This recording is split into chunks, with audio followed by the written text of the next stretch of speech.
I'm going to show you how to adapt the waistcoat so it suits a girl as well. We're going to learn how to draft and put in one of those beautiful Peter Pan collars. I also think it would be really cute to put something on the bottom here, like a little ruffle. That would make it a fantastic waistcoat. And then on the back, I've made the ties twice as wide, so you almost got a bow here, which I think is really nice. The first thing to do is to attach the shoulders together. And because we always have a seam allowance, what you want to do is mark 2 centimeters of the top line here. So that's basically both seam allowances from both pieces. And then you will put the back piece on here. Next, we're going to pin that too. And then we're going to take our paper, and I would suggest that you sellotape together 2 A4 or letter size papers. And then we draw around the inner edge where the collar is going to sit, and we're also going to mark where the shoulder sits. Now we're going to connect the shoulder line so we know that's there, and then maybe you want to mark also what's front and what's back. Next, we're going to mark the seam allowance, which is 1 centimeter, because in order to see how wide the collar is actually going to be, it's easier if you draw the seam allowance in, and then from that point, that's the width of the collar. So I'm going to have a look at my actual collar that I did, and that's sort of 5 or 6 centimeters. It depends how wide you want it to be.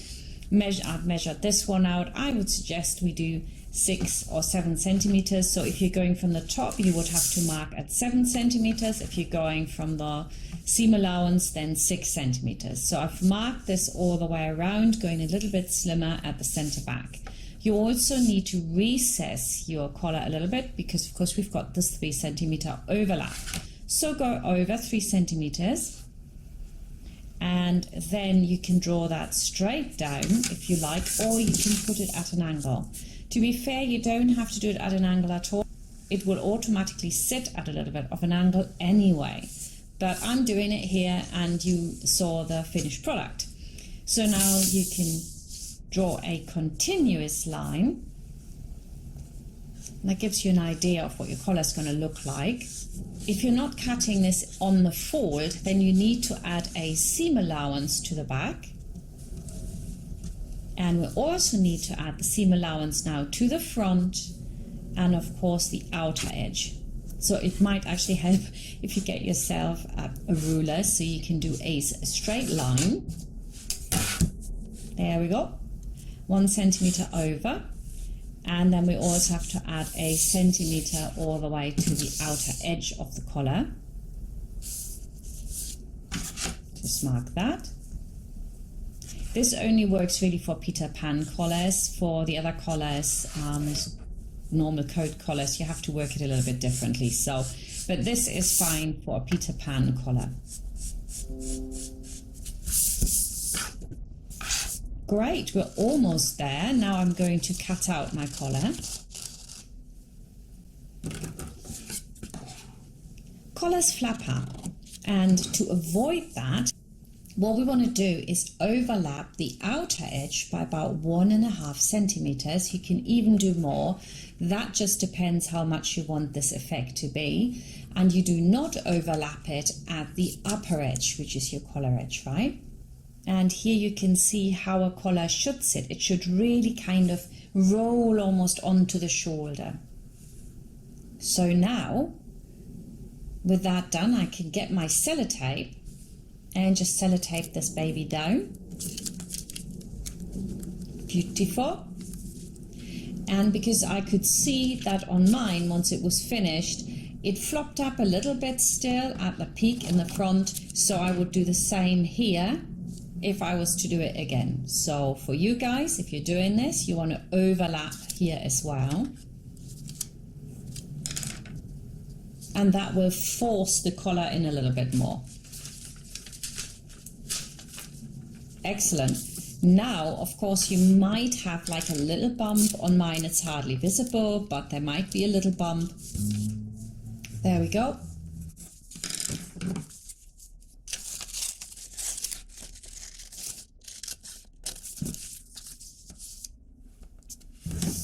And at the top, you could either lift it a little bit here, but because it's so little, I'm just going to trim it off because I'm a little lazy.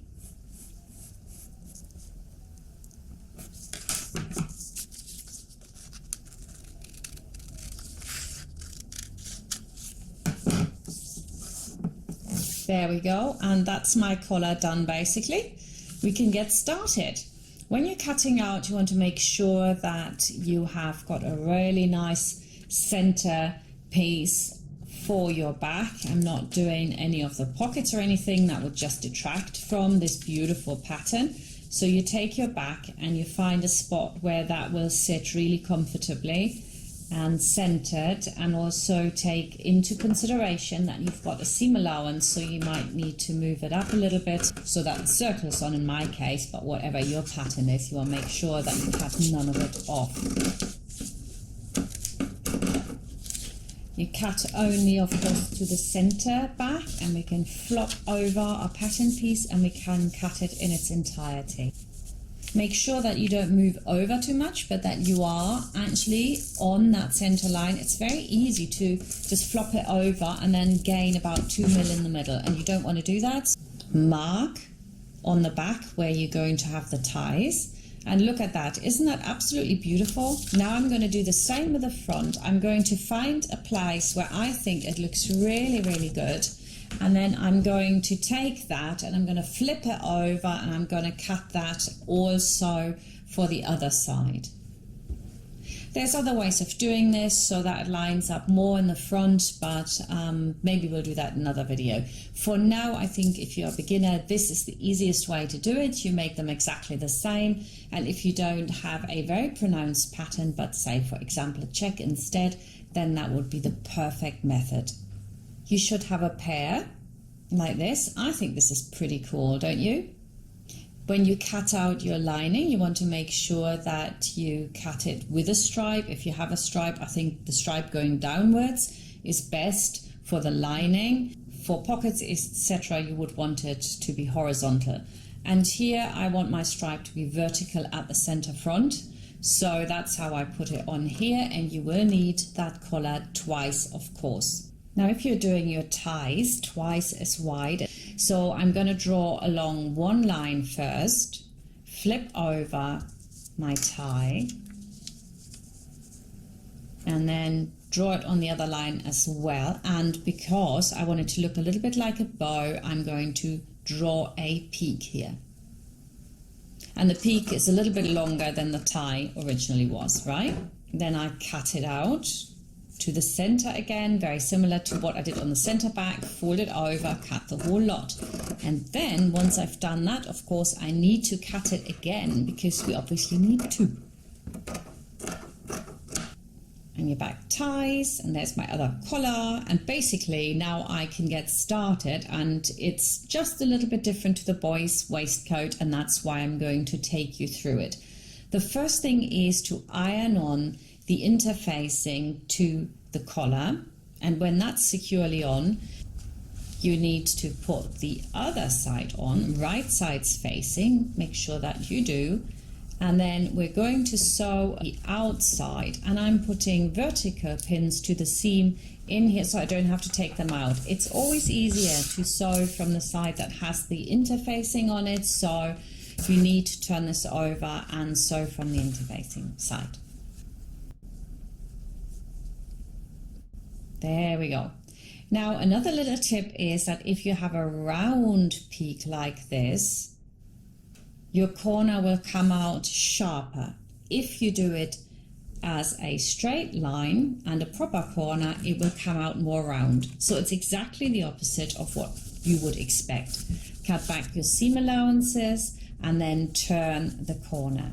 And you can see what a beautiful corner you get.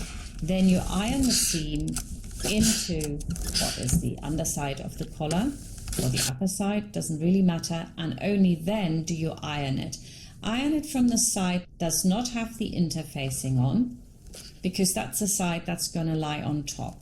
Now I have top stitched my collar as well, all the way around the outside using a long stitch, and then I'm going to put together the tab.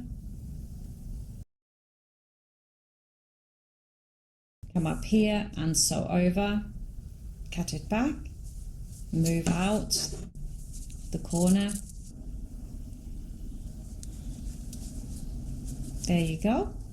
Now I'm going to put the ties on, and then I'm going to put one of my tabs on, and in order to do that properly, what you want to do is mark the center here, and then you have got the 2 notches that you've already cut in there. So central to that you put your tie, and then you put the tie on the other side as well, so it's directly opposite. And I'm just going to put a pin in the center there, and then we're going to do a little box pleat from the top and from the bottom, and that will give it a really nice effect.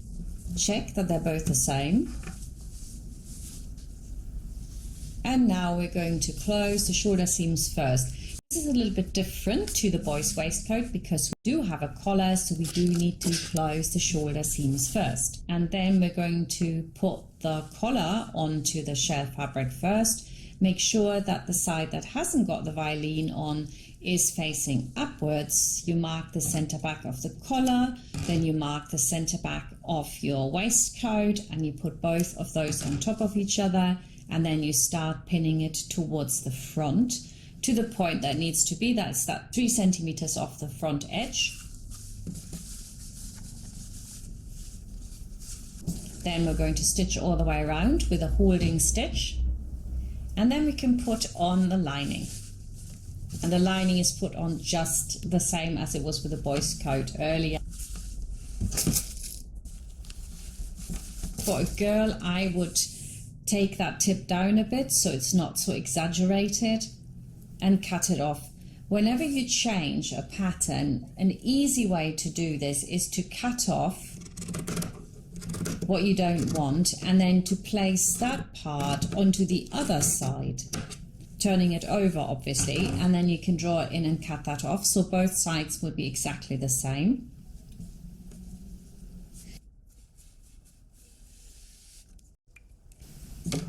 Now I'm going to show you another option because I'm not done. I don't want to have a peak. I wanted to go almost straight over, so I'm going to just draw that in and I'm going to cut it off. And the other option you have to alter a pattern like this is just to take the other side, put them on top of each other, and then cut one of them off. So it's exactly the same on both sides. Right, now we're going to sew this together just like the boys' coat. But look, my collar wasn't quite right. It had peaked up. And if you have that, please change it because you're going to be so annoyed. Everyone's going to see it, and it happens to the best of us. It just happened to me. So just open it back up, push it down, and there you go. Then we're clipping the seam. And next we can understitch the seam. And that means that we're going to sew the seam allowance to the lining of whatever you're doing, really close here to the seam line, and that will help you iron it and help the collar to stay where it is and never roll to the outside. And here you can see how beautiful that rolls over. It just lies a lot better any collar when you do that. Now we're going to do this fabulous burrito method again that we know already. Tuck it in one side, sew it together, clip the seam and pull it through. That's it. It's really quick, isn't it? I love this method. And then you can do the other side in exactly the same way. First of all, of course, iron it. Beautiful. Once you've done both sides, we're doing the side seam exactly the same way as before. You take together your lining first, you stitch it together right sides facing, and then you take the outside as well, that's a shell fabric, and you pin that together, and that will enclose your lovely ties. And again, you iron the seam towards the front so that it sits nicely in there, and then we're going to top stitch the seam. Next we're going to close the underarm seam just the same as with a boy's waistcoat. Clip it so that there's no tension, iron it, and hey presto. So now we just need to do that little sack method again. Now we're tucking all of it in. Brilliant. Sewing it together, leaving a turning gap, snipping it, turning it through from the bit that's furthest away from the turning gap on both sides, pull it all out, give it a jolly good press. What else could there be? And there we go, waistcoat finished. Now you might want to hand stitch this if you're not top stitching, otherwise it will disappear with the top stitching, of course. Then I'm going to put my slider on, and I think that is so pretty. I like this a lot. Slider in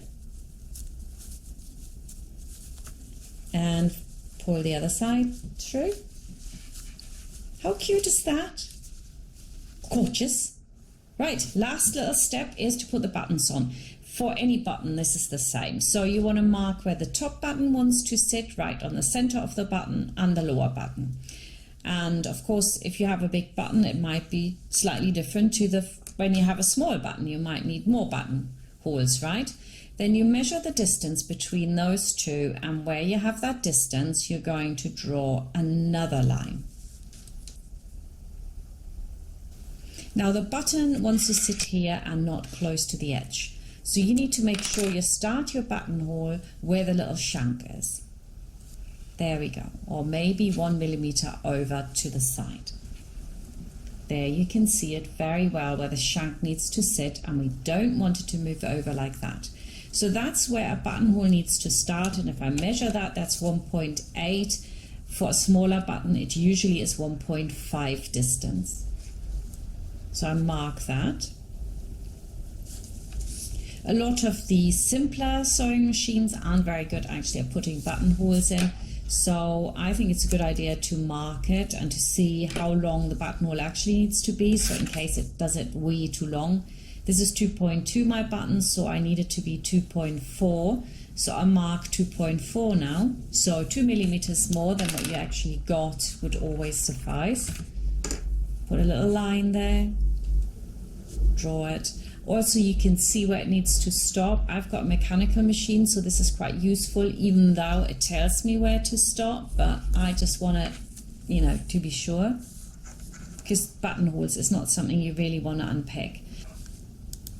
Then you can put the buttons in according to the manual of your sewing machine. It's different for every machine. Go and have a look on YouTube if you're not sure for your particular machine. And then we're going to open up the buttonholes. I cut open with either a small embroidery scissor or my scissor here. I would stay away from seam rippers. It's so easy to rip all the way through.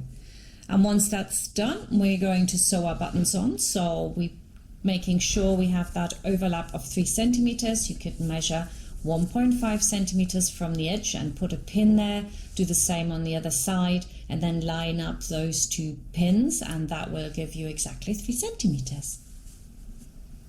Brilliant. I'm sorry, I'm getting very excited. So pretty. So now I take a double thread with a knot on the end, and I go to the very corner of it, push through, and that's where my button goes. You want to make sure that all the other buttons go in exactly the same position. So you might want to put a little mark there so that you don't have one coming further to the edge and one standing a little bit further back. Go through 3 or 4 times and then wrap your thread around. You already got that little shank, so you don't need to create one, which you would with a normal button.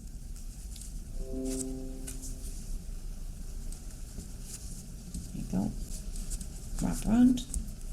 Go around again and form a loop, and then you take the needle through the loop and that will secure it, and then you can go through anywhere in your little waistcoat, come out there so that you have a little bit more thread hanging and that will not come apart.